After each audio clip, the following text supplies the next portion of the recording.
Hello guys, welcome back to our channel. നമ്മുടെ ഒരുപാട് കൂട്ടുകാരെ 2 എപ്പിസോഡിട് 3 എപ്പിസോഡിട് എന്നൊക്കെ പറഞ്ഞ് കമന്റ് ചെയ്യുന്നതായിട്ട് ഞാൻ കണ്ടു. അപ്പൊ കൂട്ടുകാർക്ക് എത്രത്തോളം നറൂട്ടോ കുട്ടപ്പനെ ഇഷ്ടമാണെന്ന് എനിക്ക് മനസ്സിലായി. അതുകൊണ്ട് കൂട്ടുകാര് എത്രത്തോളം കൂടുതൽ കമന്റും ലൈക്കും തരുന്നു അതനുസരിച്ച് നറൂട്ടോ കുട്ടപ്പനും അതിനേക്കാൾ സ്പീഡില് എന്റെ കൂട്ടുകാരുടെ അടുത്ത് എത്തുന്നതായിരിക്കും. അപ്പൊ ഓവർ പറഞ്ഞ് ലാഗ് എടുപ്പിക്കാതെ നമുക്ക് വേഗം തന്നെ ഇന്നത്തെ എപ്പിസോഡിലേക്ക് കടന്നതല്ല. എപ്പിസോഡിന്റെ തുടക്കത്തിൽ തന്നെ നമ്മുടെ പെൺപിള്ളേരുടെ മാസ് ഫൈറ്റ് ആണ്. നീ എന്നെ തോപ്പിക്കോ? ഇല്ല, ഞാൻ നിന്നെ തോപ്പിക്കും. അങ്ങനെ പരസ്പരം അങ്ങോട്ടേക്കും ഇങ്ങോട്ടേക്കും വെല്ലുവിളിച്ചു വരുമ്പോ ഇത്തവണ സാക്കുറ അവളുടെ ക്ലൗഡ്സിനെ ഉപയോഗിച്ചായിരിക്കും ഈനോയെ നേരിടാൻ ഒരുങ്ങുക. ഈ 3 എണ്ണത്തില് ഏതോ ഒന്നാണ് യഥാർത്ഥ സാക്കുറ. അത് തിരിച്ചറിഞ്ഞിട്ടില്ലെങ്കില് അവളെന്നെ അടിച്ച് ചപ്പാത്തിയാക്കുന്ന മനസ്സിലാക്കിയ ഈനോ ആവട്ടെ 3 പേരിലും തുറച്ച് നോക്കുമെങ്കിലും അതിലേതാണ് യഥാർത്ഥ സാക്കുറ എന്ന് പിടികിട്ടൂല. അവൾ ആലോചിച്ച് നോക്കി ഗണിച്ചു വരുമ്പോഴേക്കും നമ്മുടെ റിയൽ സാക്കുറ കറങ്ങി വന്ന് അവളുടെ മുഖത്തിനിട്ട് ഒരൊറ്റ അടി. കറങ്ങി അടിച്ച് ഈനോ താഴെ വീണ് ശ്വാസത്തിന് വേണ്ടി പെടയുമ്പോ സാക്കുറ ആവട്ടെ എന്നെ കണ്ടാല് മൂക്കള ഒലിപ്പിച്ചടക്കുന്ന ആ പഴയ സാക്കുറയായിട്ട് നിനക്ക് തോന്നുന്നുണ്ടോ എന്ന് അവളുടെ അടുത്ത് ചോദിക്കും. പണ്ടോട് തുണിക്ക് മറുതുണി ഇല്ലായിരുന്ന ആ ഒരു പഴയ ഊള സാക്കുറ അല്ല ഞാനിന്ന്. എന്റെ പവറും എന്റെ ചക്രയും കണ്ട് എന്റെ കണ്ണ് തന്നെ തള്ളിപ്പോയ അത് സാക്കുറയാണെന്ന് പറയുമ്പോ ഇവിടെ നറൂട്ടോ കുട്ടപ്പനാവട്ടെ അല്ലെങ്കിലും സാക്കുറ സൂപ്പറാണ്. അവക്കറിയാം എങ്ങനെയാണ് ചക്രാസ് വളരെ കറക്റ്റ് ആയിട്ട് യൂസ് ചെയ്യേണ്ടതെന്ന്. അതെന്താ എനിക്കറിയില്ലെന്ന് കാക്കാശി ചോദിക്കുമ്പോ നിനക്കൊട്ടും അറിയില്ല. നിന്നെ കഴിഞ്ഞും സാസുകയെ കഴിഞ്ഞും ബെറ്റർ ആയിട്ട് സാക്കുറ യൂസ് ചെയ്യുന്നു പറയുമ്പോ ഇവിടെ വീണ്ടും അടിക്കാൻ റെഡി ആയിട്ട് നിൽക്കാണ് സാക്കുറ. ഒരു വട്ടം ചക്ക ഇട്ടപ്പോ മുകളിൽ ചത്തൊന്ന് കരുതിയിട്ട് വീണ്ടും നീ ചക്ക ഇടാൻ നോക്കണേടെന്നും പറഞ്ഞിട്ട് ഈനോ അവിടെ അടിക്കാൻ വരുമ്പോ റോക്കിളിക്ക് വേഗം ടെൻഷൻ ആവാൻ തുടങ്ങും. കാരണം സാക്കുറ അവന് അത്രമാത്രം ഇഷ്ടമാണ്. ഒട്ടനാട് ഇടി വെക്കും പോലെ നമ്മുടെ പെൺപിള്ളേര് കൂട്ടയിടി വെക്കുമെങ്കിലും അവർ 2 പേരും കട്ടയ്ക്ക് നിൽക്കുകയാണ്. അങ്ങനെ അവർ 2 പേരും കൈയോട് കൈ കോർത്ത് മോന്തയ്ക്ക് നോക്കി പരസ്പരം ഓരോ ഇട്ടി. ആ ഇട്ടിയില് കറങ്ങി താഴെ വീഴുമ്പോ ഇവിടെ റെഫറിയുടെ പോലും കിളി പോകും. ഇങ്ങനെ പോവുകയാണെങ്കിൽ ഇവരിൽ ആരും ജയിക്കാൻ പോകുന്നില്ല. മാത്രമല്ല ഇവർ ഈ കിടപ്പ് കിടക്കുകയും ചെയ്യും. പക്ഷെ പെൺപിള്ളേര് അതിലൊന്നും തളരാതെ വീണ്ടും ഇടി കൂടാനായിട്ട് റെഡിയായി പാഞ്ഞു വരും. സാക്കുറ, ഞാനാണ് നിനക്ക് ആദ്യമായിട്ട് റിബൺ തന്നത്. ഈ ഒരു നിഞ്ചയിലേക്ക് തന്നെ ഇങ്ങനെ ഒരു നിഞ്ചായി മാറാനായിട്ട് നിനക്ക് പ്രചോദനം തന്നതും ഞാൻ തന്നെയാണ്. എന്റെ മുമ്പില് നിനക്കൊരിക്കലും പിടിച്ചു നിൽക്കാനാവില്ല എന്ന് പറഞ്ഞ് അവള് കത്തി വീശും. ഈനോട് ഡയലോഗ് കേട്ട് ബാക്കിയുള്ളവര് പരസ്പരം നോക്കുമ്പോ അവൾ അവളുടെ മുടി തന്നെ കട്ട് ചെയ്യാൻ ആരംഭിക്കും. സാക്കുറെ പോലെ ഇവൾക്കും എന്ത് പറ്റിയെന്ന് ബാക്കിയുള്ളവർ അതിശയിക്കുമ്പോ അവൾ അതൊന്നും തന്നെ മൈൻഡ് ചെയ്യൂല. ഞാൻ നിന്നെ കഴിഞ്ഞ് ബെസ്റ്റാണ്, എനിക്കിതിന്റെ ആവശ്യമില്ലാന്ന് പറഞ്ഞ് അവൾ അവളുടെ മുടി മുഴുവൻ വലിച്ചെറിഞ്ഞ് ചക്രാസ് ഉപയോഗിക്കാൻ തുടങ്ങും. ഇതുകൊണ്ട് എല്ലാവരും വേണ്ട എന്ന് വിളിച്ചു കൂവെങ്കിലും അവൾ അതിനൊന്നും റെഡി ആവാതെ മൈൻഡ് ട്രാൻസ്ഫർ ജിപ്സ് തന്നെ ഉപയോഗിക്കാൻ ആരംഭിക്കും. കാട്ടിൽ വെച്ച് ഈ ഒരു ജിപ്സ് യൂസ് ചെയ്തപ്പോ എന്താ സംഭവിച്ചതെന്ന് സാക്കുറയ്ക്ക് നല്ലതുപോലെ അറിയാം. ഈനോടെ സ്പിരിച്വൽ എനർജി കുറഞ്ഞു വരും. എനിമിയുടെ ബോഡിയിലേക്ക് കൂട് മാറി ഫൈറ്റ് ചെയ്താല് അവർക്ക് തന്നെ അടികൊള്ളും. ഇവിടെ സാക്കുറയാണ് എനിമി. പക്ഷെ എനിമിയുടെ ബോഡിയിൽ കയറിയാല് ആ ഒരു ബോഡി പിന്നെ ബൊമ്മയെ പോലെയാണ് ഉണ്ടാവുക. ഇത് കേട്ട് അസുമയും അത് ശരിവെക്കും. കാരണം ഈ ഒരു ജിപ്സ് ഉപയോഗിക്കുകയാണെങ്കിൽ അതിലും നല്ലത് സൂയിസൈഡ് ചെയ്യുന്നതാണ്.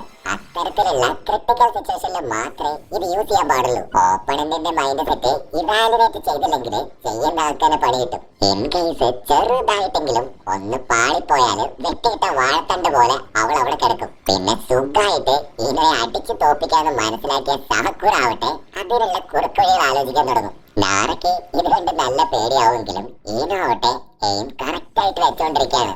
അവളുടെയും എങ്ങനെ തകർക്കാന്ന് ആലോചിച്ചുകൊണ്ട് നമ്മുടെ സാക്കുറ ആവട്ടെ അങ്ങോട്ടേക്കും ഇങ്ങോട്ടേക്കും മാറി കളിക്കാൻ തുടങ്ങും. സാക്കുറ പതിയെ ഓട്ടി സ്പീഡിൽ ഓടാനായിട്ട് ആരംഭിക്കും. വിട്ടുകൊടുക്കാതെ ഈനോയും അവളുടെ ജിപ്സ് കറക്റ്റ് ആയിട്ട് ഫോക്കസ് ചെയ്യുമ്പോ ബാക്കിയുള്ളവര് വേണ്ട എന്ന് വിളിച്ചലറിക്കൊണ്ടേയിരിക്കും. അത് വകവയ്ക്കാതെ ജിപ്സ് യൂസ് ചെയ്യലും 2 പേരുടെയും തലയിലെ കിളി പോയിട്ട് കഞ്ചാവ് അടിച്ച പോലെ 1 മിനിറ്റ് നിന്നുപോകും. ഇപ്പൊ എന്താ ഉണ്ടായേ? പരസ്പരം എല്ലാവരും മൈൻഡ് ട്രാൻസ്ഫർ ആയോ എന്ന് അങ്ങോട്ടും ഇങ്ങോട്ടും ചോദിക്കെങ്കിലും ഇവിടെ ഒരനക്കം ഉണ്ടാവില്ല. ശരിക്കും എന്താ സംഭവിച്ചെന്ന് വെച്ചാല് ഇവിടെ നമ്മുടെ സാക്കുറയുടെ മൈൻഡ് ട്രാൻസ്ഫർ ആയിട്ടില്ല.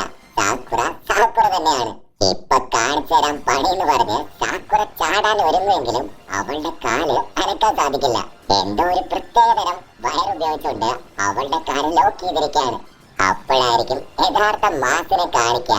നമ്മുടെ ഈനോപ്പൻ കൊച്ച് മൈൻഡ് ട്രാൻസ്ഫർ ജിപ്സ് ഉപയോഗിക്കാതെ വേറെ ജിപ്സ് ഉപയോഗിച്ചുകൊണ്ട് അവളുടെ കാല് തന്നെ ലോക്ക് ചെയ്ത് കളഞ്ഞു. അവള് വള്ളിയായിട്ട് ഉപയോഗിച്ചത് മറ്റൊന്നുമല്ല, അവളുടെ മുടി തന്നെയാണ്. അതിലൂടെ ചക്ര പവർ കടത്തിവിട്ട് സിമ്പിളായിട്ട് സാക്കുറയെ ലോക്ക് ചെയ്തു. ഇനി നീ മൂവ് ചെയ്യില്ലല്ലോ. തീർച്ചയായിട്ടും ഇനി ഞാൻ മൈൻഡ് ട്രാൻസ്ഫർ ജിപ്സ് യൂസ് ചെയ്യുന്നു പറഞ്ഞ് ഈനോ വീണ്ടും കൈ ചേർത്ത് പിടിച്ച് എയിം ചെയ്യാൻ ആരംഭിക്കും.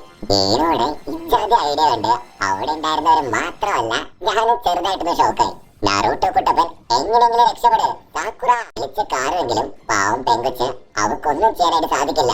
ചുറ്റും കൂടി അവരെ മുൾമുനയിൽ നിർത്തിക്കൊണ്ട് അവളാവട്ടെ ഇപ്പൊ മൈൻഡ് ട്രാൻസ്ഫർ ജിപ്സ് തന്നെ ഉപയോഗിക്കാൻ ആരംഭിക്കും. സാക്കുറ കറക്റ്റ് ആയിട്ട് പെട്ടുപോയെന്ന് പറയുമ്പോഴായിരിക്കും യഥാർത്ഥത്തില് സാക്കുറയുടെ സർപ്രൈസ് തിരിയുക. കാരണം സാക്കുറ ഇപ്പൊ അവളുടെ ബോഡിയിലില്ല, അതിനു പകരം ഈനോ ആണ്. ഇത് കുട്ടപ്പന് മനസ്സിലാവാതെ അവൻ വീണ്ടും നീ എന്താ പൊട്ടത്തെ പോലെ കളിക്കുന്നേ, കമോൺ അറ്റാക്ക് എന്ന് പറഞ്ഞുകൊണ്ടിരിക്കുമ്പോ ഇവിടെ കാക്കാശി സാറാവട്ടെ ഇതൊരു പ്രത്യേക തരം ജിപ്സു ആണ്, മൈൻഡ് ട്രാൻസ്ഫർ ജിപ്സു. ഈനോ പെണ്ണിന് താൻ ജനിക്കാൻ പോകുന്നില്ല എന്ന് കറക്റ്റായിട്ട് മനസ്സിലാവുമ്പോ അവള് കണ്ടെത്തിയ മറ്റൊരു പരിപാടിയാണിത്. അതായത് സാക്കുറയുടെ ബോഡിയിൽ കയറി കൈ ഉയർത്തി ഞാൻ ഈ മത്സരം തോക്കുകയാണെന്ന് അവളെ കൊണ്ട് പറയിപ്പിക്കുക. അങ്ങനെ പതിയെ കൈ ഉയർത്തി അവളിത് പറയാൻ ഒരുങ്ങുമ്പോഴേക്കും ഇവിടുന്ന് നമ്മുടെ കുട്ടപ്പനാവട്ടെ സാക്കുറ നോ മണ്ടത്തരം കാണിക്കരുത്, അടിച്ചു തോക്ക്, ഭൈരവനെ പോലെ കൈ ഉയർത്തി പേടിച്ചോടാതെ എന്ന് വിളിച്ചു കാറും. ഇവന്റെ അലർച്ച കേട്ട് ഈനോയ്ക്ക് അസൂയം തോന്നും. അതേസമയം അവൾക്ക് കോൺസെൻട്രേറ്റ് ചെയ്യാനും പറ്റൂല. പെട്ടെന്ന് അതിശക്തമായിട്ട് ഒരു തലവേദന വന്ന് അവളിപ്പോ സാക്കുറയുടെ ബോഡിയെ കിടന്ന് പൊളയാൻ തുടങ്ങും.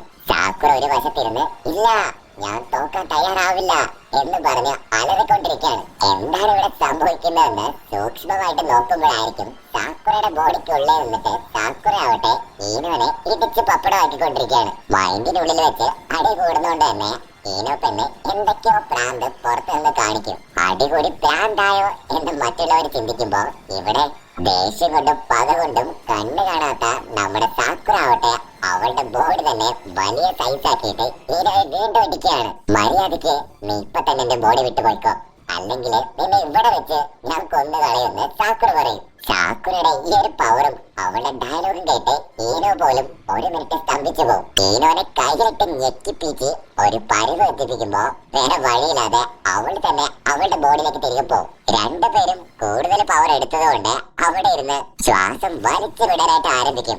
ഇവരുടെ ഈ ഐതിഹാസികമായിട്ടുള്ള അടിയൊക്കെ കണ്ട് ആൾക്കാർ വണ്ടടിച്ചിരിക്കുകയാണ്. അടിക്കാൻ പോയിട്ട് ഒന്ന് എഴുന്നേറ്റ് നിൽക്കാൻ പോലും കഴിയാതെ പെമ്പിള്ളാരാവട്ടെ ഇപ്പൊ പരസ്പരം ചീത്ത വിളിക്കാൻ ആരംഭിക്കും. കാതിൽ ഇമ്പോർന്ന തെരുകേട്ട് നമ്മുടെ റഫറിയുടെ വരെ കിളി പോകും. ഇത്രയധികം ചക്രാസ് ഉപയോഗിച്ചുകൊണ്ട് തന്നെ അവർക്ക് ഇനി മുമ്പോട്ട് ഫൈറ്റ് ചെയ്യാൻ പറ്റുമെന്നുള്ള കാര്യം തന്നെ സംശയത്തിലാണ്.